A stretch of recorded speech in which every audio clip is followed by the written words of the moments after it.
So I'm gonna get started here in, how fast do you think you get set up? Okay, you're recording? Fantastic, live.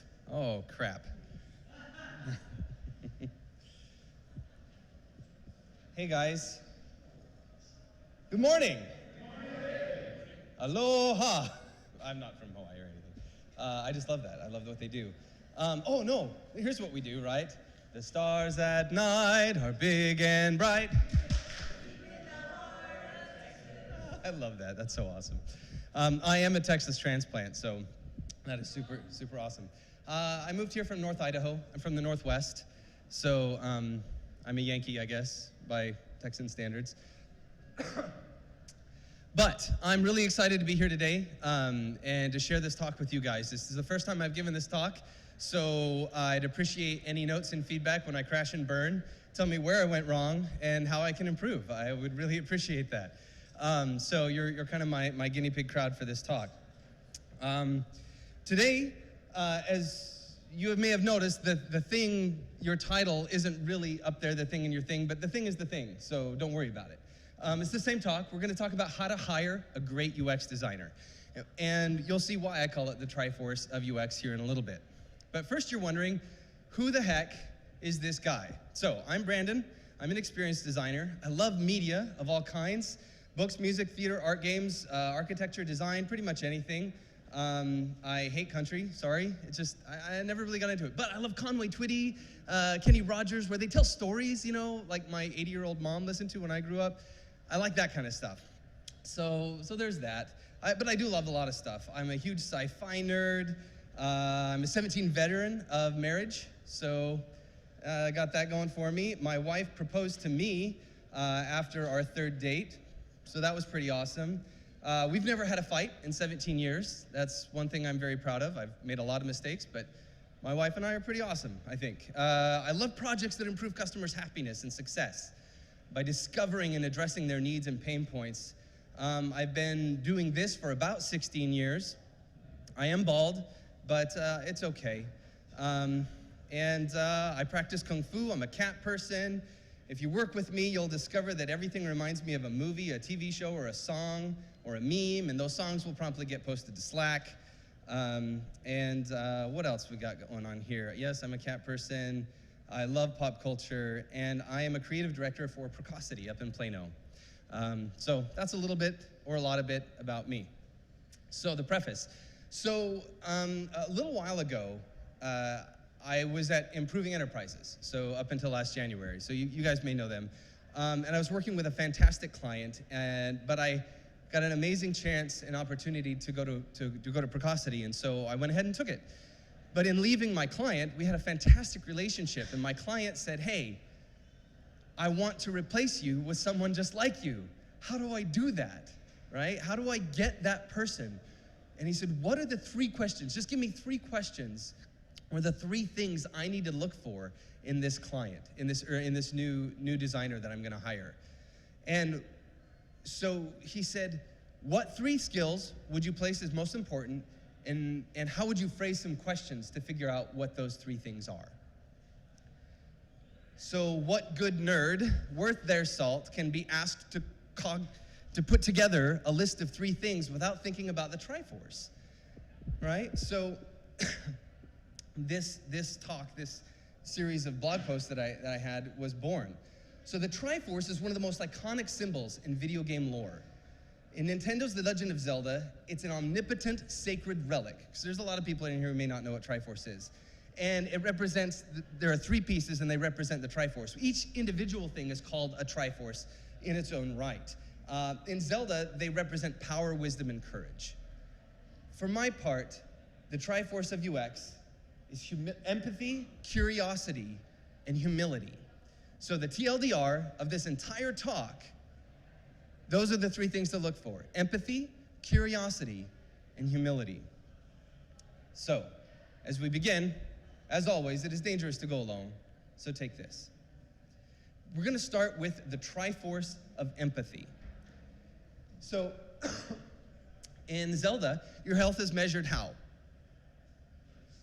Hearts, right? So the more hearts you have, the more health you have, and the stronger you are, the longer you'll live, the longer you'll last in battle. The same is true in UX. You need to have those hearts. So ask yourself a couple of questions. So these are questions that you need to ask yourself, all right? So does this candidate know how to get into the heads and hearts of the people that we're talking to? Can they walk a mile in their shoes? Or is this some hotshot My Experience designer?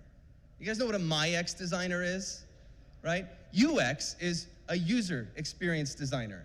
But you're gonna run into this industry a lot of MyX designers.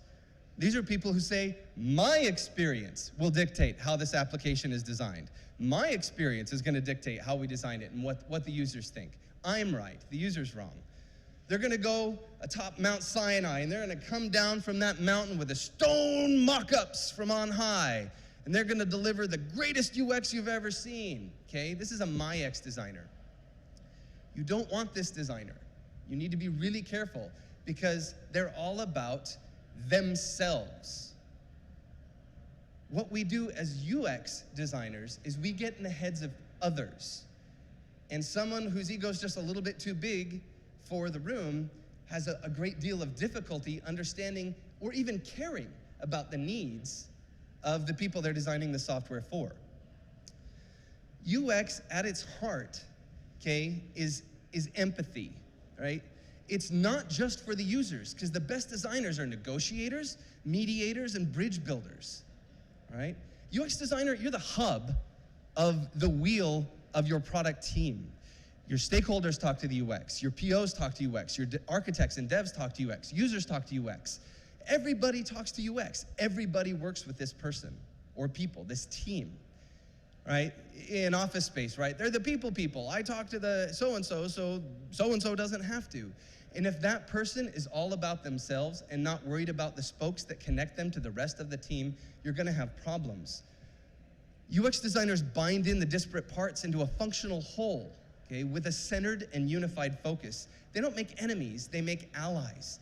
They build, okay? Those are the kind of people you need to look for. And empathy is at the core of that. Do they care about the rest of the people on the team? Are they putting the needs of the team before their own?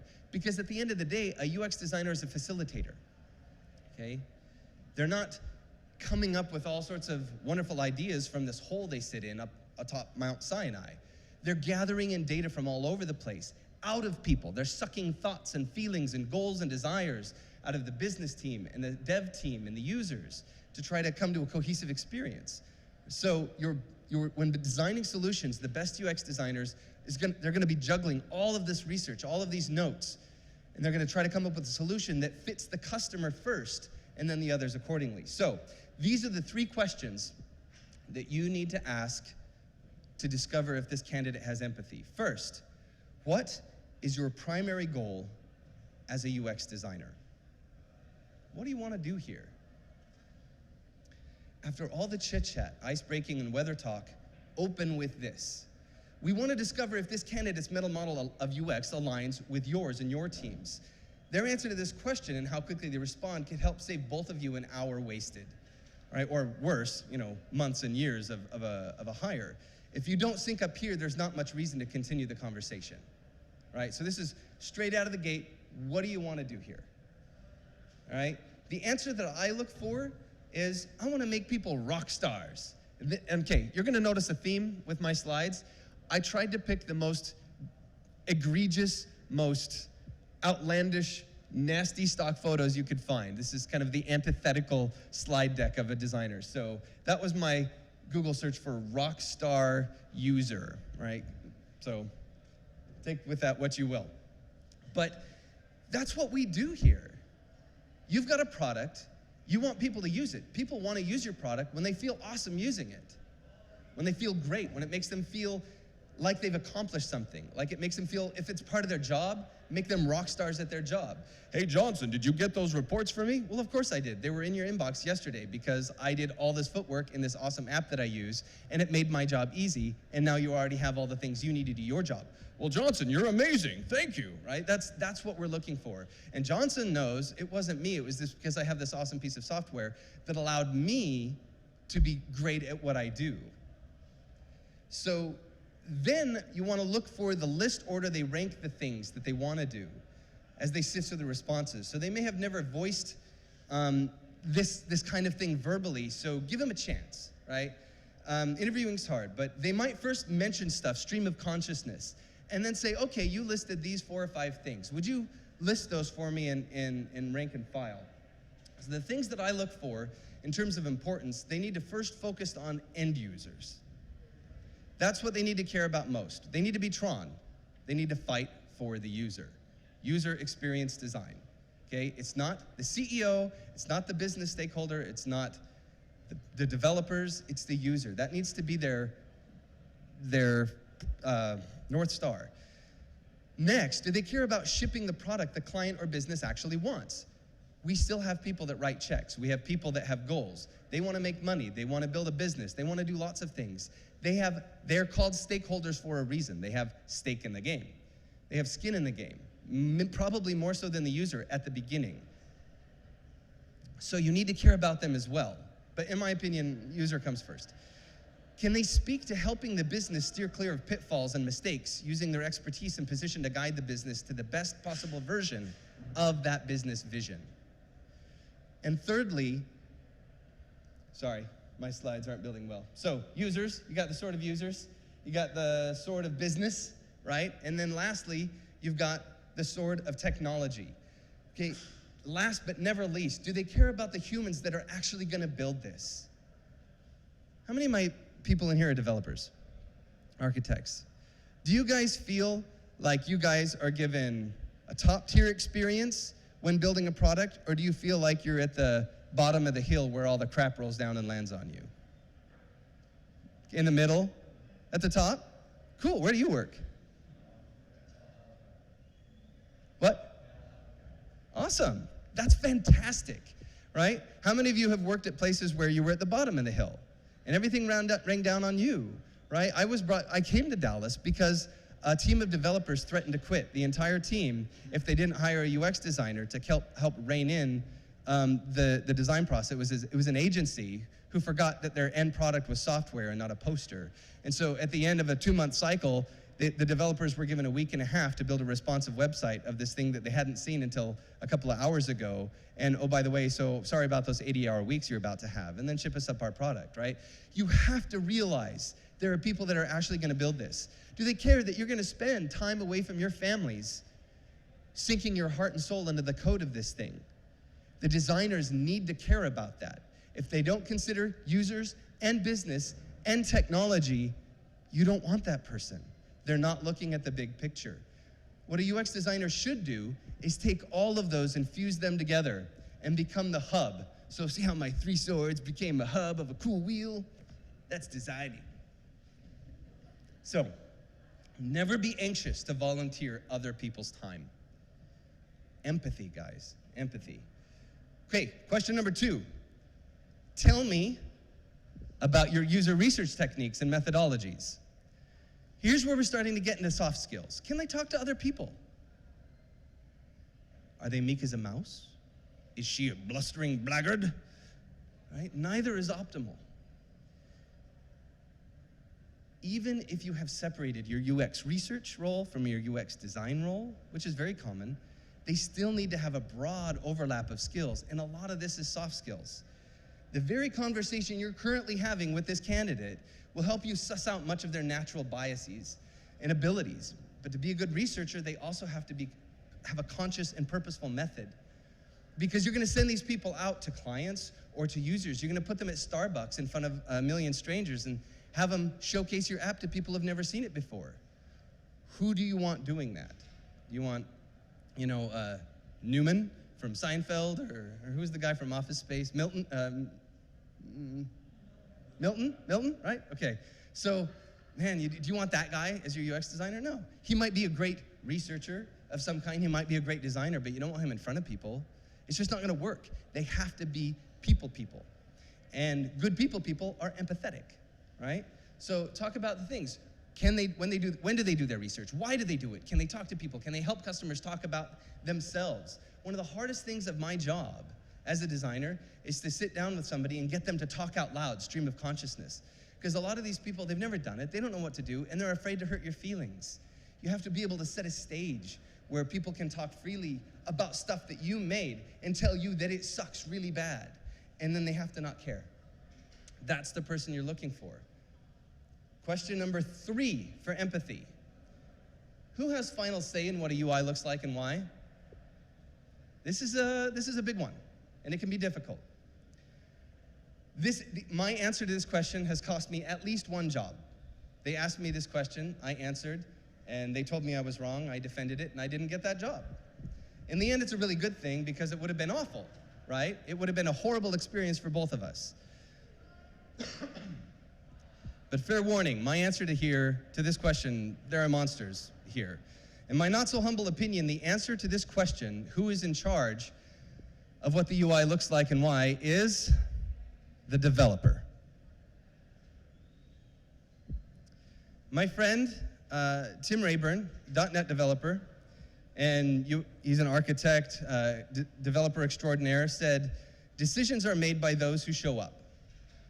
I love that. It's great for meetings and, I didn't get that memo. Well, you weren't there. We made a decision, life moved on. For me, it's about UIs are designed by those who commit code. I am not saying designers should learn to code. I do think designers should learn to code just a little bit, but that's not what I'm saying here. What I'm saying is UIs are designed by code committers, because when all was said and done, that sketch file or that PSD file you made went into the garbage. But code was shipped, and that's what users see, and that's what users interact with. Perception is reality, and users can only perceive what they see and work with. At the end of the day, they don't know a designer spent months or years or whatever researching and designing. If the developer botched the whole thing when they implemented it, and that's what got shipped, guess who designed your app? The developer. Contrast that, I've seen crappy designers put in designs, and the developer go, yuck, that sucks. They fixed it, shipped it, and it was better. It swings both ways, guys. But at the end of the day, the code that gets shipped is the design. Developers dictate what your design is.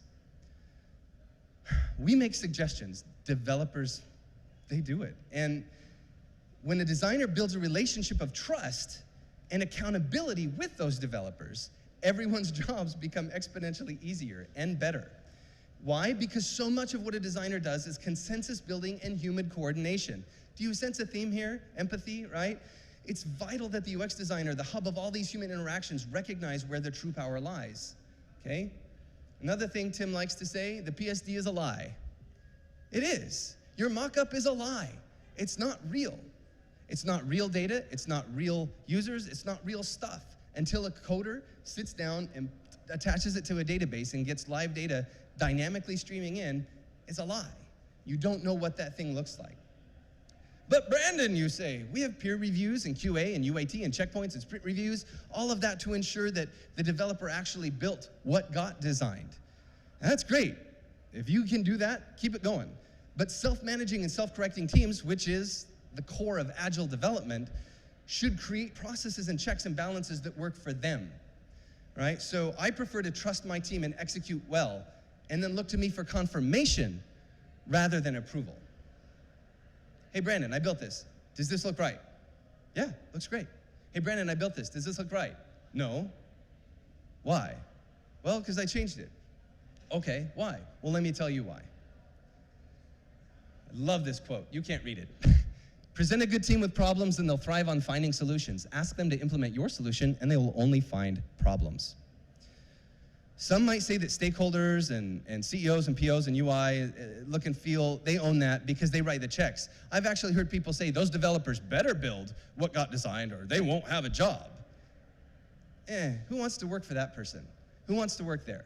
Yuck, right? It's about trust and accountability. And you need designers who can empathize with them and create a process that works for all of the parties involved, not just top-down kind of stuff. Because UX designers, again, are the hub of interaction. They are the wheel. Oh, that was pretty awesome. See, I did all the mistakes. I used transitions and animations that you can't use in presentations because I could in this one. So you get to see the flame one and the roll one. You get to see the dissolve one. It's pretty cool. Oh, the fireworks one, when the My UX designer comes in. I know it sucks, but it's fireworks. It's awesome. All right? So empathy. Your UX designer is the hub. If the hub of the wheel doesn't work well, the whole wheel ceases to work. So we've covered the first triforce of UX, empathy. Can these people, do they have a heart? The next up, having unearthed the first foundational triforce of UX, empathy, next the hero must face the void and discover the next but most equally powerful triforce of curiosity, right?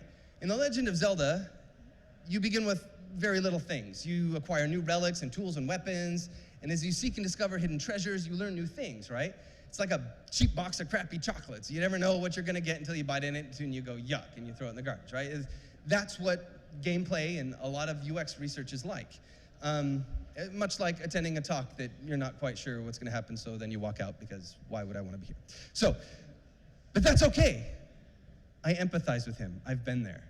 Yeah? See what I did? See what I did? So when considering a UX candidate who is curious, ask yourself some questions. Do they want to get in the heads and hearts of users? Do they care about that? Do they foster a healthy nature of inquiry, and do they harbor a desire to always be learning something new? Or is this my experience designer, right? So do they think that their experience and knowledge and anecdotal evidence will be enough to develop this, right? To stop progress, stop learning. I don't need to know anymore, just let me go, right? A lot of what we do starts there, but it can never end there. Banksy, all artists are willing to suffer for their work, but why are so few prepared to learn to draw? Alan Cooper read that and said, all UX designers are willing to have empathy with their users, but why are so few prepared to learn interaction design? Right? So you're gonna meet a lot of people who are super empathetic. Oh, I love the users, fight for the users. But then they don't learn the skills necessary to do their freaking jobs. They don't learn how to mind map and how to journey map and how to do, how to build personae, how to interview people, how to run usability tests, both guerrilla and formal. There are so many tools available to UX designers today. It's insane. But without a deep-seated desire to learn, to empty our cups and fill them anew, we ossify, become stagnant knowers of history, right? You want to hire builders of the future, not knowers of history, because knowing, come on, help me out, it's half the battle. Oh, good, you kept going. But remember, it's only half the freaking battle. There's a whole other half to win. Often it's blue and red lasers, but in our job, right, the best designers provide the best solutions to the problem context. They can do this because they know what the actual problems are. They know the actual problems because they ask the right questions of the right people at the right times. They ask the right questions because they did their research. They researched because they were curious to find the actual problems. They were curious to find the actual problems because they wanted to find the best solutions. And they wanted to find the best solutions because they felt empathy for the users. They sought empathy because they were humble and were curious to see if there was something new to discover. That's virtually my entire talk in one little slide, okay? It's a chiasma, right? If you don't know what a chiasma is go look it up, K-I-A-S-M-A. So, what are the questions for curiosity? What inspires you? Light bulb, right? Nobody wants an uninspired designer. It's kind of our core competency. But a lot of the ways we describe design is, that's inspired. Wow, that's so creative, right? But a lot of people think that inspiration and creativity are epiphanies or original invention, and that's just not the case, especially in software design. Most wheels have already been invented. And UX design is largely looking at the wheel patterns other people have established and coming up with new and interesting ways of putting them together, right? Is the Tesla a new car? No. Everything that exists in the Tesla existed, well, I mean, at least as far as 2007, if you encounter the touch screens, right? little bit of AI, a little bit of photoelectrics, and you had electric motors have been around for hundreds of years. They just brought those things together to blow our minds. Huge Tesla fan. Wife didn't let me pre-order the 3. But we had the talk. She watched the thing with me, which was cool. Nobody wants an uninspired designer, right? But the thing is, we all have knowledge. This is, sorry about the light in here. This is a map of The Legend of Zelda, the first game of the world. And as you walked around the world, you would discover new parts of the world, and then you could look at your map and see what you'd already discovered. So you would never actually see this, because there was no way to get over. Well, you might, if there was a secret portal that took you there, but you don't know how to walk there, right? This is knowledge, guys. Everybody has knowledge. This is experience. It's taking those disparate bits of knowledge and connecting them. Steve Jobs said, creativity is just connecting things. When you ask creative people how they did something, they feel a little guilty because they didn't really do it. They just saw something. It seemed obvious to them after a while. That's because they were able to connect experiences they've had and synthesize new things. And the reason they were able to do that was that they've had more experiences, or they have thought more about their experiences than other people. Unfortunately, that's too rare a commodity. A lot of people in our industry haven't had very diverse experiences, so they don't have enough dots to connect, and they end up with very linear solutions without a broad perspective on the problem. The broader one's understanding of the human experience, the better design we will have. Knowledge, experience. And the great designers experience things. They experience things because they're curious, and they go out to conferences like this and to meetups. Right? And they read books, and they search the web. They do things. When you ask your candidates about what inspires them, you're delving into their knowledge and knowledge mapping experience. How deep is their well of experiences? How diverse? Are they a spread-thin generalist, a mile wide and an inch deep? Or are they a super focused, laser-focused specialist, an inch wide and a mile deep? Or are they something in between? You might want one or both. Both are valid. It's okay to have a jack of all trades, master of none. That's a totally legit person to hire if that's what you're looking for. It's also okay to hire specialists, right? UX people are generally a little bit more broad than that, but you need to know what you're getting into, right? Because without change, something sleeps inside of us, and then you get eaten by a sandworm. So, use their portfolio. I have this set up a different way, so I can't actually see the current slide. So I am totally going to fix that tomorrow for my next talk. But so here we go. Use their resume and portfolio and their website and their Twitter bio and LinkedIn and other recommendations and whatever it is that you have to guide you to probing questions, regardless of anything else and regarding past experiences and projects. How do they get the knowledge they have? What urges them onward to acquire new knowledge? How have they applied this stuff? Can they connect the dots between all of those things? All right? Wait, you say, Brandon. First, you basically inferred that a designer relying on their own knowledge and experience was a bad thing. And now you're saying that's where inspiration comes from? Which is it? All right? That's a great question, and I'm so glad you asked. Remember Steve Jobs' talk. A lot of designers haven't had very diverse experiences, and therefore they end up with very linear solutions, right? So I interpret this to mean that they aren't not that they aren't knowledgeable, but that the scope of their knowledge leads them to banal or simple or possibly incorrect solutions. Remember, it's about connecting those dots. Do they have enough experience, and then can they connect all of those things? Old knowledge is helpful, but new knowledge will be the key that unlocks the best solution for new problems, all right? Anybody seen Big Hero 6? All right. So this is an awesome example. So, man, I should kind of skip it because we don't have sound. But if you've seen the movie, Callahan, big inventor, invents this technology. Hero takes that technology and invents Microbot, or he invents his battle bot, right? His fighting bot. And then he needs to invent something new, but he doesn't know what. And so, how does this work? So you got Hero here, right here, and his older brother is saying, all you have to do is build something amazing and you'll get into this awesome robotics school. And he says, hey, no problem, I've got this, right? And so he's really excited about it, And he grabs his pencil. I'm going to design the best thing ever. And he's miserable. He tries and tries and tries, and he can't think of anything new. He can't think of what he should do. And his brother says, oh, washed up at, 13, 12, something like that. He says, what you need to do is get a new perspective. See things from another angle. He's like what? And then he sees this bot that he built. He's like, wait a minute. I could do something with that. And then we cut to the standard, what are they called? Yeah. We cut to that, and he builds all that stuff, and he builds these amazing inventions, and it goes off before we get there. But that's the point.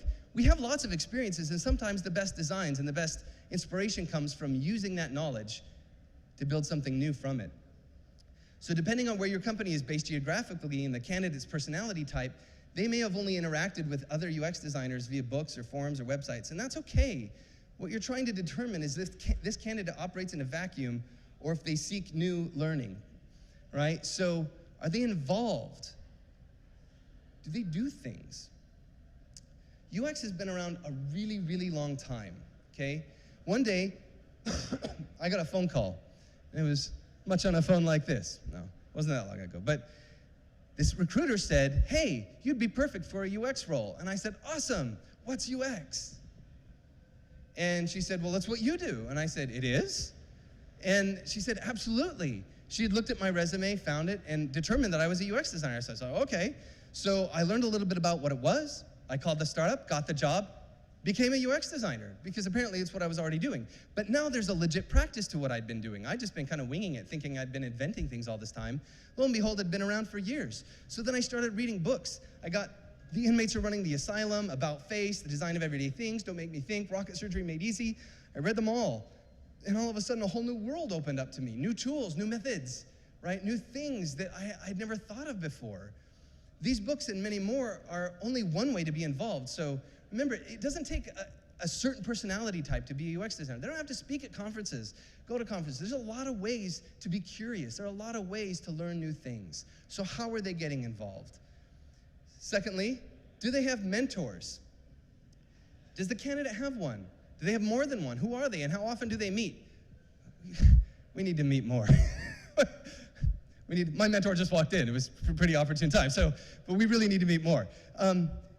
Why or why not? Why aren't they meeting? What are their career aspirations? These mentors will help you determine how hungry this candidate is for new knowledge and industry participation outside of their day-to-day, all right? Do they speak at these events? Are they finding ways to get involved? A lot of public large group stuff intimidate some types of people. So don't make that the only thing. Oh, you don't speak at any conferences, so we're not gonna hire you. No, don't do that. I've known some amazing designers with introverted tendencies, and that's okay. They're still good in front of people. They're still good at pitching. They're still good at everything a UX designer does. It's just, it costs more for them. I feed off of this kind of stuff. This is my wheelhouse. They can do it, but it costs them energy. That's the only difference. They're still amazing designers.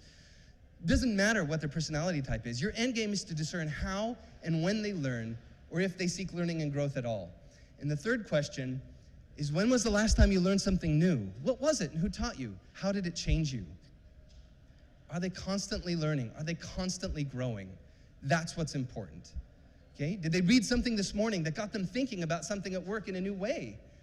Or was this new thing they learned so long ago that the knowledge is now old hat and irrelevant? Right? Do these people change? Are they open to change? All right? So, a fool uttereth all his mind, but a wise man keepeth it in till afterwards. This is important with this question, okay?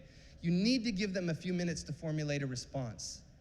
We don't have parents at home asking us, how was your day? What did you learn today? Right? I do that every night with my kids, but they don't do that. It's hard to answer. What was the last thing you guys learned? Hopefully it was something in here, but before then, what was the last thing you learned? How did it change you? It's kind of hard, right? So when you ask this question, give them some time. I've actually had people, I had a fantastic interview with Jamin Hegeman from Adaptive Path, and he asked me a really, really deep question. And he said, I want you to spend the next 5 minutes thinking about your answer. I'm gonna go get some water, and I'll get you some water too. And when you come back, go ahead and feel free to take some notes. I'll be back in 5 minutes. And he left the room. That's how deep you want them to dive here. Some people may be able to just go, oh my gosh, this morning I read the most amazing thing, and then off they go. And that's cool. But let them dig deep. Because remember, we're looking for that breadth. Can they connect the dots of those experiences they've had? So this meaningful break can give you both an opportunity to stop and take a breath, to connect the deeper thoughts and memories without the pressure of an immediate response. So again, I highly suggest that technique. Leave the room, or set a timer, right? Because you can also use this as an opportunity to see how the candidate formulates deeper, more complex ideas, because that's exactly what you're hiring them to do, okay? Given the additional time allowed, you're now also allowed to look for something deeper than rote responses that they may have memorized. Did they use the time to formulate something meaningful? Did they delve deeper and discover something perhaps even new to them? Okay? Did they learn anything from this experience?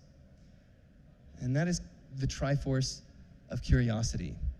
Next, and lastly, humility. So far we've conquered the big bosses of apathy with empathy, of indifference with curiosity. And now our hero faces the greatest force of destruction the world has ever known: pride. If our hero can overcome pride to at last take hold of the Triforce of humility, the Triforce of UX will once again be whole. In The Legend of Zelda, okay, for those of you who don't know, Ganon, he's the bad guy. He takes the Triforce because he wants to conquer and rule and destroy with its power. The underdog, Link, must fight incredible odds to defeat Ganon's minions, find the pieces of the Triforce and combine them in order to defeat the much more powerful foe. One of the things I love most about the Triforce, though, is that it can be wielded by both good and evil people. All of the tools we have for UX can be used for evil. Just look at GoDaddy. Okay? And I'm not joking. I know UX designers who quit working at GoDaddy because they were told to use dark patterns to engage people in a negative way, so that they were forced to call so they could upsell them over the phone. Any tool is a tool. Use it for good or evil. So the things wrought by those tools are reflections of the tool holder, not the tool itself, just like the Triforce. So the Triforce, if it's wielded by one out of balance, so they prize one of the Triforces over the other, it will grant them some short-term power, but then it will break itself apart and scatter again, okay? So this is a quote from Zelda. If the heart of the one who holds the sacred triangle has all three forces in balance, that one will gain the true force to govern all. But if that one's heart is not in balance, the Triforce will separate into three parts. Okay? But even the good people who started wielding it eventually could become tainted. So in this reason, a lot of the storylines, Link decides to give up the Triforce once his enemy is defeated. What's more humble than having all the power in the known universe, but then giving it up because you know it could corrupt you, right? So that's why I posit the pinnacle piece of the Triforce of UX is humility. It's the same for us. So when considering humility, ask yourself some questions. Does the candidate seek to build up others or themselves? Do they want to impose their will or establish trust, right, in the team and balance? Do they use their position as a weapon, or do they build a team? Do they bind people together, okay? Or is this another my experience designer, okay? Are they always right? Is it their way or the highway, okay? How do they deal with criticism or critiques? What happens when a junior developer tells them their design sucks and she found a better way, right? Do they act like that? That was so fun to discover that you could animate that in Keynote, and none of you will ever get to use it like this unless you do a stupid presentation just like this one, so I highly recommend it. You get it, so much fun in Keynote. So, humility in design isn't new. Just Google it. Google humility in design. There are thousands of pages about people talking about this very topic. Again, I discovered it for myself and then researched it, and lo and behold, the wheel had already been invented, and there was a lot of great material out there, just like everything else, okay? I didn't invent this. So, 3 questions. All right, so the first question, ask them, tell me about a time when you were wrong. Tell me about a time that you failed. I have been here, okay? Are they humble enough to admit that they've made a mistake, then take action to rectify it? As leaders, we don't want to be alpha buffalo, our herds following blindly. You need to be able to trust each other and know that when things go awry, that you've built a team that will put out the fire and then tell you about it, rather than call you in a panic asking what you would do, okay? The ability to recognize one's own mistakes is key in design. Only then are we able to subordinate our wills and desires for the greater good of the product. Okay, is this candidate humble enough to accept that they've made a mistake, that they're wrong? How will they interact? How will they react when you tell them they've messed up really bad and they have to redo everything? Okay, what if a pitch goes awry or goes south and they hate it? What do? There's a saying based on a line by Robert I. Sutton, to fight like you know you're right, listen like you know you're wrong. I would like to posit that we prototype like you know you're right and test like you know you're wrong, okay? There has to be hubris in all of us. I could not stand here and present to you unless I took pride in my work, unless I was proud of this talk, and I felt like I was offering something new or a different perspective on something you may not have heard before. That is pride in and of itself, in a way. The thing is, we all have that, but can we think about, can I do better? Can I look at this thing I made and make it better? This lovely baby that I created, can I destroy it and build a better one, okay? Oftentimes, when we look at people using our products, it feels like this, right? The struggle is real. Oh my gosh, they're so dumb. My design is awesome. It must be the user's fault. They're complete idiots. Don't they know you just pour it from the top? What's wrong with them, right? That's how it feels. But you have to have the user do this, and you go, interesting. Can you tell me why you're sucking on the bottom of the glass? What makes you think that licking the side of the glass is how you're going to get at the beverage inside? Do you know that your goal is to acquire the beverage that is inside, right? And you have to come up with nice ways to find out why your design failed, okay? Because every person you meet knows something you don't. Confidence is incredibly important. But without the balance of humility, a designer eventually stands alone and apart from the team. Empathy is supplanted by apathy and curiosity by indifference. And it takes incredible confidence to put your stuff out there, have it catch on fire and burn, and go back to the drawing board. That confidence is bred by humility. So question number 2, a developer calls you over to the desk to show you what they've implemented, but it's radically different from the thing you designed. What do? This is how some designers look at developers, right? So I've been here, guys. I've been here on a project I worked on with Adam. One of our architects, Sharpie, called me over and he says, Brandon, I want you to take a look at this. And he showed it to me, and I go, well, that's not how I designed it. And he goes, I know, your design sucked, and let me tell you why. He goes, here is your wireframe, here's your prototype, and here's what I made. So as we use your prototype, it works great. And now as we come over here, here's what happened. I built what you designed, and it sucked. And I came up with a better way, and I want to show it to you now. Here it is. What do you think? And I said, Sharpie, you're brilliant. This is so much better than the thing I designed. And he goes, awesome, I'm glad you feel that way. Can I commit this? And I said, absolutely. Because we didn't know exactly what that finite problem was for that one thing until we could see it in working, functioning code. There was no way I could have come up with the solution he did until we had shipped some code. He did it and found a better way. And because we trusted each other, he was able to approach me and say, I know I'm not a designer, but I came up with a better way. And I was humble enough to say, wow, I suck, I'm sorry. Thank you for not making me look like an idiot and shipping a crappy design, right? We helped each other. Other times it goes the other way. Hey, Brandon, come over here. I want to show you this thing I did. No, buddy. Oh, so kind of you. But no, you can't do that, and here's why. And you need to be able to have the ability to humbly tell them why they can't do that. It has to be this other way, right? Humility isn't thinking less of yourself. It's thinking of yourself less. So do they freak out when people critique them? Do they get defensive? Are they inextricably intertwined with these things, right? And the third question, You know you're right, but everybody tells you to do it a different way, including the CEO, right? What do? I've been here before too, guys, right? It sucks.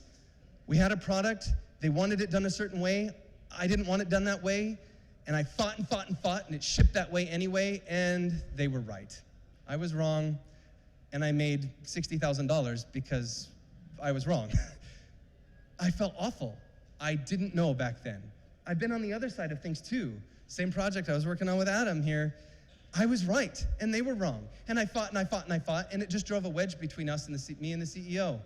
And in the end, it didn't really matter. I should have just humbled myself, shut up, and not tried to die on that hill. So guys, I hope I've taken your hearts from this to this today, and I'd like to leave you with the Triforce of UX.